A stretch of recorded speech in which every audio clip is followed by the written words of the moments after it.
भाई बहन यहाँ पर आए हैं, उनका मैं धन्यवाद करना चाहता हूँ कि आपने समय निकालकर हमारी आवाज़ को जनता तक पहुँचाना और जनता की आवाज़ जो है हमारे थ्रू सरकार तक पहुँचाने का एक जिम्मा लिया है।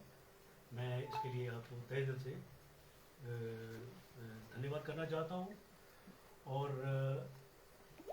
साथ में ही आज हमारी जो हिमाचल प्रदेश कांग्रेस कमेटी की जो एक्सर्विसमेंट डिपार्टमेंट है उसकी सबसे पहली मीटिंग यहाँ पर मंडी में रखी गई थी और उसी के लिए हम यहाँ एकत्रित हुए हैं। मेरे साथ ब्रिगेडियर टी.एस. ठाकुर हैं जो कि अब यहाँ पर जो एक्सर्विसमेंट डिपार्टमेंट है उसमें चेयरमैन नियुक्त किए गए हैं। इनका बहुत बड़ा कार्यकाल रहा है कांग्रेस के साथ में और अभी डिस्ट्रिक्ट कुल्लू और लाहौल स्पीति के ये एक्सर्विसमेंट लीग के चेयरमैन भी हैं। और मेरे साथ हैं कर्नल अत्री साहब, ये भी जो एक्सर्विसमेंट वेलफेयर में बहुत समय से जुड़े रहे हैं और अभी इनको vice president incharge Hamirpur parliamentary constituency लगाया गया है एक्सर्विसमेंट डिपार्टमेंट में। और मेरे साथ केयर सिंह साहब हैं जो कि मंडी पार्लियामेंट्री कॉन्स्टिट्यूंसी के हमने वाइस प्रेसिडेंट नियुक्त किया है इनको। और मेरे साथ सहगल साहब हैं जो कि शिमला जो कंप्लीट पार्लियामेंट्री कॉन्स्टिट्यूंसी उसके वाइस प्रेसिडेंट की इनकी नियुक्ति की गई है। तो हमारे वाइस प्रेसिडेंट आज नहीं आ पाए हैं, एक के घर में कोई डेथ हो गई थी और दूसरे जो हमारे कन्वीनर हैं वो हॉस्पिटल में एडमिट है। लेकिन ये पहली मीटिंग थी और आज हम अपने जो संगठन को कैसे हमने आगे बढ़ाना है और हमारी क्या रणनीति रहेगी कांग्रेस को अगले चुनाव में एक भरपूर और भारी जीत से सरकार बनाने में मदद करना, ये हमारी आज जो यहाँ पर सोच विचार रहा है उसके ऊपर हमने सबने मंथन किया है। और आगे इसी के साथ हम डिस्ट्रिक्ट लेवल और ब्लॉक लेवल पर ये आगे संगठन को तैयार करेंगे अगले तकरीबन 15 दिन में और फिर अगली मीटिंग शुरू होगी। तो फिर से मैं अपने मीडिया के बंधुओं को धन्यवाद करना चाहता हूँ। आपकी तरफ से कोई प्रश्न हो तो आप पूछ सकते हैं। केंद्र सरकार की अग्निपथ योजना है, इसके बारे में आप क्या कहना चाहते? देखिए, मैं 36 साल फौज में रहा। 36 साल में इन्फेंट्री कंपनी से लेके infantry battalion, infantry brigade, mountain division और एरिया में मैंने कमांड किया। और जवानों की जो चयन से लेके और रिक्रूटमेंट ट्रेनिंग से लेके आगे तक जैसे सोल्जर बनता है उस पूरी प्रक्रिया में हम जुड़े रहते थे, क्योंकि एक हमारा बहुत बड़ा एक चैलेंज होता था कि कैसे एक सिविलियन को फौजी बनाना है। रिक्रूटमेंट से जैसे वो 12वीं को या 10वीं पास करके आता है उसके बाद जो है उसको, तो मैं आप सबको बताना चाहता हूँ कि ये जो सोल्जर बोलते हैं एक सोल्जर बनने के लिए रिक्रूटमेंट ट्रेनिंग बहुत नहीं है, नाकाफी। आप यूनिट में 1 साल गुजारता है, 2 साल गुजारता है, 3 या 4 काफ़ी नहीं है। जब तक ये एक सोल्जर एक उग्रवाद के इलाके में लड़ाई का पूरा एक्सपीरियंस ना ले ले, आप वो पाकिस्तान के बॉर्डर के साथ में कहीं काम ना कर ले या फिर 1 या 2 फील्ड नहीं कर ले। देखिए, ट्रेनिंग जो है सेंटर की ट्रेनिंग एक बेसिक ट्रेनिंग है, लेकिन उस सोल्जर में नाम नमक निशान का जज्बा भरना, क्योंकि सेना एक नौकरी का साधन नहीं है, ये सेवा है। और वो जज्बा भरना और उसको अपने जो कमांडर है उसके एक हुक्म पर अपनी जान तक देने के लिए आगे खड़े हो जाना, ऐसा जज्बा पैदा करने के लिए 5 से 6 साल कंडीशनिंग करनी पड़ती है। लेकिन अगर सरकार का कहना है कि 4 साल में सोल्जर बनेगा और वो 4 साल के बाद बाहर चला जाएगा, 12वीं क्लास का सर्टिफिकेट या 10वीं क्लास का सर्टिफिकेट लेकर वो 4 साल के बाद फिर सड़क पर अनएम्प्लॉयड खड़ा होगा। मुझे बताया जा रहा है कि ये कारगिल कमेटी रिपोर्ट जो है उसमें ये रिकमेंडेशन थी। मैंने कारगिल कमेटी रिपोर्ट पूरी पढ़ी, जो कि कारगिल लड़ाई के बाद एक ग्रुप ऑफ मिनिस्टर्स ने एक रिपोर्ट सौंपी थी, उसको पढ़ा। उसमें बहुत क्लियरली लिखा है कि अगर आप सेना को यंग रखना चाहते हैं, जो कि ये कह रहे हैं कि हम यंग रखना चाहते हैं, तो 7 से 10 साल की सर्विस कराइए और उसके बाद जो है उन लोगों को पैरामिलिट्री फोर्सेस में, पुलिस फोर्सेस में उनको सेलेक्शन करेंगे। तो वो एक जायज़, मैं समझता हूँ एक अच्छा प्रस्ताव था कारगिल कमेटी रिपोर्ट का, लेकिन आज उसको कैसे इम्प्लीमेंट किया गया? उसको इम्प्लीमेंट किया गया कि आप 4 साल आओ, 12वीं का सर्टिफिकेट आपको मिलेगा और 12वीं का सर्टिफिकेट लेके फिर आप सड़क पे हो जाओ।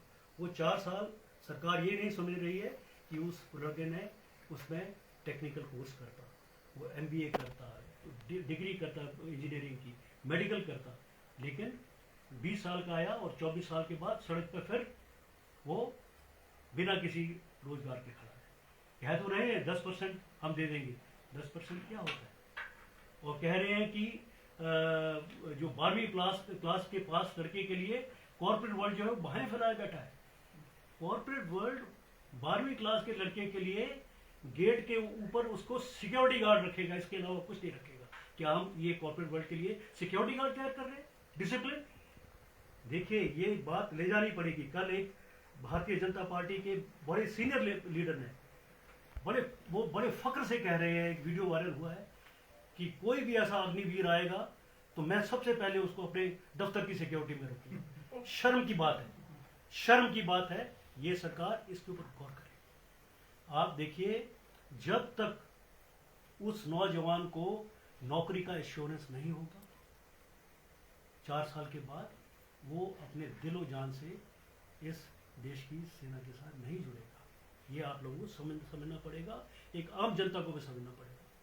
कारगिल कमेटी रिपोर्ट जो है उसको पढ़िए और उसको इम्प्लीमेंट करिए, तो शायद युवा बोलेगा कि मुझे उसके बाद 58 साल तक या 60 साल तक देश की सेवा पैरामिलिट्री फोर्सेस में करनी पड़ेगी। इसके अलावा एक सबसे बड़ा जो मुद्दा मैं कहना चाहता हूँ, जो कि एक नौजवान युवा जिसे 4 साल बाद बाहर निकाल दिया गया, वो एक अपने मानसिक तौर पर एक स्टिग्मा, अपने दिल में एक दुख लेके जा रहा है कि मैं रिजेक्टेड हूँ।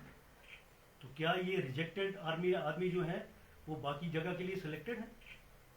ये क्या हो रहा है देश में? इस चीज़ को समझना पड़ेगा और लोगों तक, हमारी जो फौजी आदमी जो है, हम रिटायर्ड हैं लेकिन हमारे पास बहुत बड़ा एक्सपीरियंस है। उस एक्सपीरियंस से हम बात कर रहे हैं आज कि इस स्कीम को रोकिए।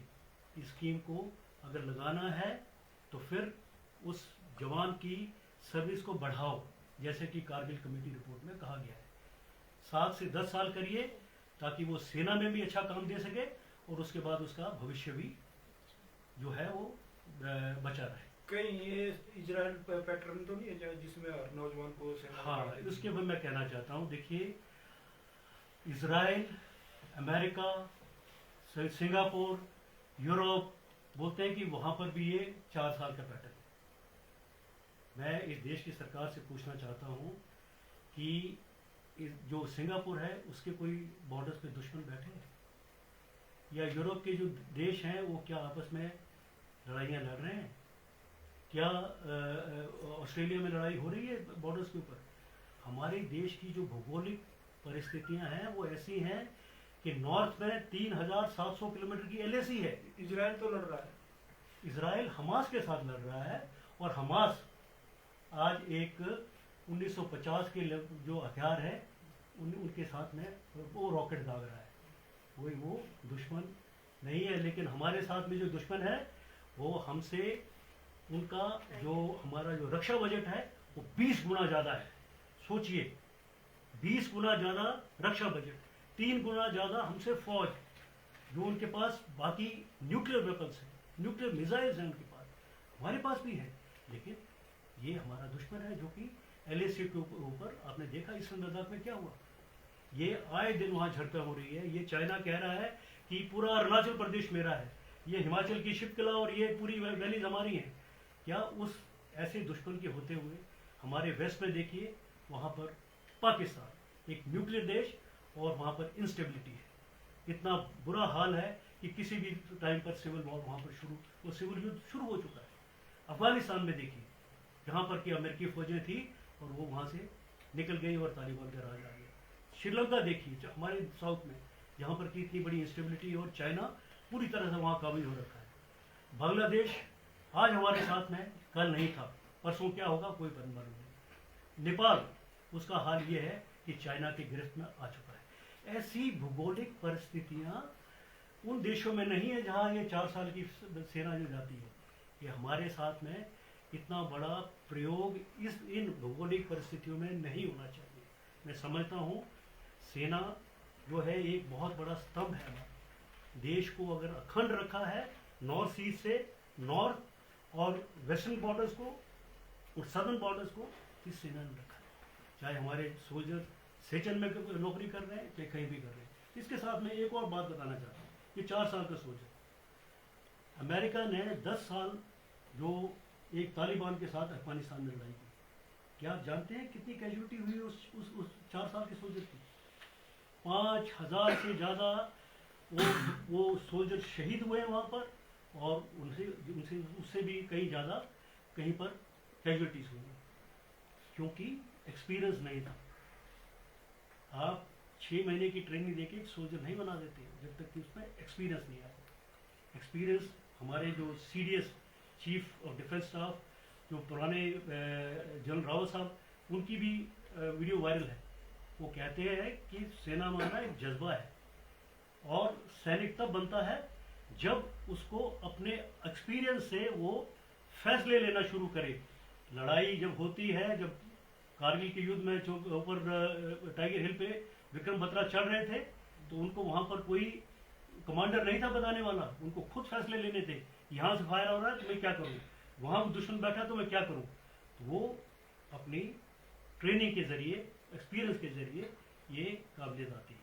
तो इस सोल्जर को मैं कहता हूँ कि सरकार को पहली बात तो ये जो नौजवान हैं जिनका पिछले 3 साल से 2018-19 के बाद जो भर्ती के टेस्ट हुए, जो कि पुरानी एडवर्टीजमेंट के ऊपर थे, जिसके अंदर लिखा गया था कि आप सेना में परमानेंट आएंगे। उन्होंने 2019 में बेचारों ने टेस्ट दिए, फिजिकल टेस्ट दिए, मेडिकल टेस्ट दिए, रिटन टेस्ट नहीं हुआ।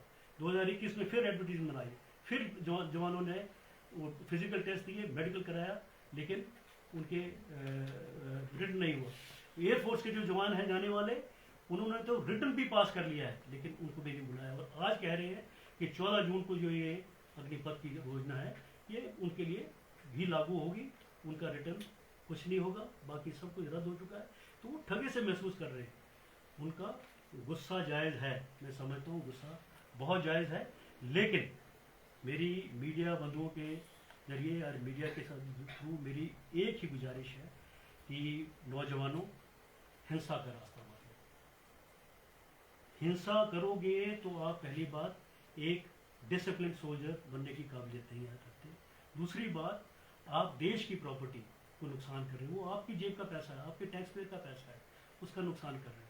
और तीसरी बात जो सबसे बड़ी है, कोई भी हिंसक आंदोलन जो है उसकी ज़्यादा उम्र नहीं होती। इसलिए मीडिया का इस्तेमाल करें, आपके जो लीडर्स हैं, पॉलिटिकल लीडर्स हैं, उनका इस्तेमाल करिए, लीगल राइट्स जो आपकी कोर्ट के थ्रू है उसका इस्तेमाल करिए, और अपने आंदोलन को आगे चलाना चाहते हैं तो चलाइए, लेकिन हिंसक नहीं। राणा जी, हमारे देश के जो तीनों अध्यक्ष हैं सेना के, वो तो इस योजना को बड़े लाभकारी योजना बता रहे थे। कल प्रेस कॉन्फ्रेंस करके बता रहे थे कि इससे बहुत फायदा है। देखिए, सेना के अध्यक्षों के ऊपर में कोई भी मैं कटाक्ष नहीं करूँगा।